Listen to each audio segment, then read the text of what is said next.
கடலைப்பருப்பு லட்டு செய்யலாம். அதுக்கு என்னன்ட்டுனா நம்ம ஒரு கடலைப்பருப்பு 3/4 கிலோ கடலைப்பருப்பை எடுத்து ஒரு 3 மணி நேரம் ஊற வச்சுருக்கோம். இப்போ இதை ஃபுல்லாக தண்ணி எல்லாத்தையும் ட்ரை பண்ணிவிட்டு ஒரு 10 மினிட்ஸ் இருக்கிற தண்ணியெல்லாம் ட்ரை ஆகிற அளவுக்கு விட்டுறணும். அதுக்கப்புறம் வந்து கிரைண்டரில் பருப்புன்னு வர மாதிரி ஆட்டணும், தண்ணி ஊற்றாமல் ஆட்டணும். லட்டுக்கு ஆல்ரெடி பருப்பு ஊற வச்சு அரைச்சிட்டோம். இந்த மாதிரி நல்லா பருப்புன்னு ஆட்டிக்கணும், தண்ணி விடாமல் ஆட்டுங்க. ஊறின அரிசி அதுவே போதும். தேங்காய் துருவினது, கடலெண்ணெய், சர்க்கரை, முந்திரி, திராட்சை, ஏலக்காய். இது கடலெண்ணெய் இல்லைன்னா ஆயில் எது வேணாலும் ஊற்றிக்கலாம். ஃப்ளேவருக்காக நம்ம நெய் கொஞ்சம் கடைசியாக ஆட் பண்ணிக்கலாம். கடலெண்ணெய் மட்டும் சூடு பண்ணி தனியாக எடுத்து வச்சுட்டு கடலைப்பருப்பு போட்டு வறுக்கிறப்போ கொஞ்சம் கொஞ்சமாக சூடு எண்ணெய் போட்டு நம்ம வறுக்க போகிறோம். நெய்யில் தேங்காயை வறுத்துக்கலாம். ஸ்பூன் நெய் தான் போட்டிருக்கோம்.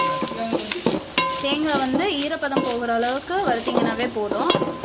ரொம்ப ப்ரௌன் ஆகணும் நல்லா அவசியம் இல்லை. நெய்யில் முந்திரி திராட்சையை வறுத்து எடுத்துக்கலாம்.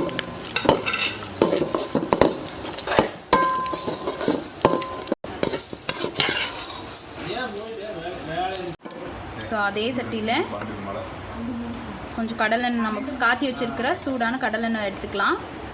அதில் அரைச்சிருக்கிற கடலைப்பருப்பு பேஸ்ட் போட்டுடலாம்.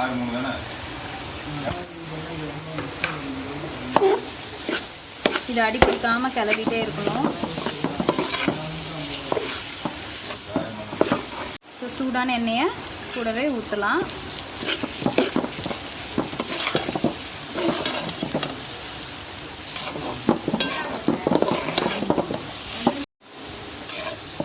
மாதிரி தான் உதிரி உதிரியாக வரும். நல்லா கிளறி விட்டுட்டே இருங்க.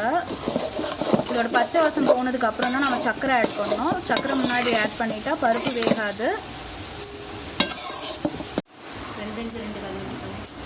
நெய் போட்டுக்கலாம்.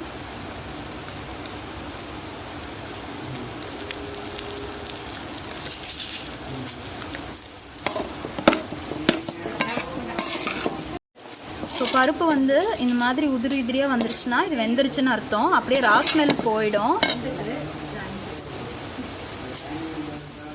இப்படி ஊற்றி பார்த்தீங்கன்னா இப்படி நல்லா ஃபுல்லாகவே வந்து உதிரியாக வந்துடும். இப்படி வந்துருச்சுன்னா வெந்துருச்சுன்னு அர்த்தம்.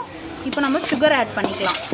ஸோ எல்லாம் வறுத்தாச்சு. இப்போ நம்ம வந்து வறுத்து வச்சுருக்கிற முந்திரி, திராட்சை, தேங்காய் எல்லாத்தையும் ஆட் பண்ணிக்கலாம்.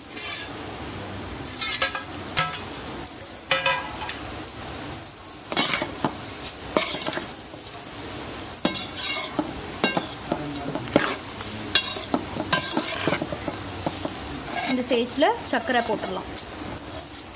இதுக்கு நம்ம வந்து ஒரு படி சர்க்கரை எடுத்திருக்கோம். பருப்பு வந்து 3/4 கிலோ எடுத்திருக்கோம். கடலெண்ணெய் 1/4 லிட்டர். ஸோ இது சர்க்கரை வந்து கரையிற வரைக்கும் அடுப்பில் இருந்தால் போதும்.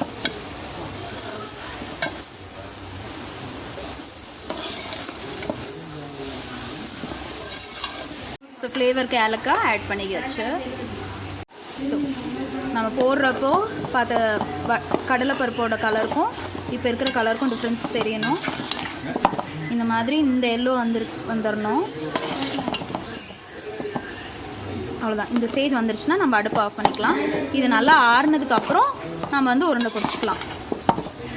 இதை வந்து நீங்கள் வெளியே வச்சிங்கன்னா 3 டேஸ் வரைக்கும் இருக்கும். ஏன்னா தேங்காய் போட்டிருக்கோம், சீக்கிரம் வந்து கெட்டுரும். அதனால் 3 டேஸ் வரைக்கும் இருக்கும். ஃப்ரிட்ஜில் வச்சிட்டிங்க அப்படின்னா ஒரு 1 வீக் வரைக்கும் வச்சு யூஸ் பண்ணிக்கலாம். நல்லா ஆறிடுச்சு. இப்போ வந்து நம்ம லட்டு பிடிச்சிக்கலாம்.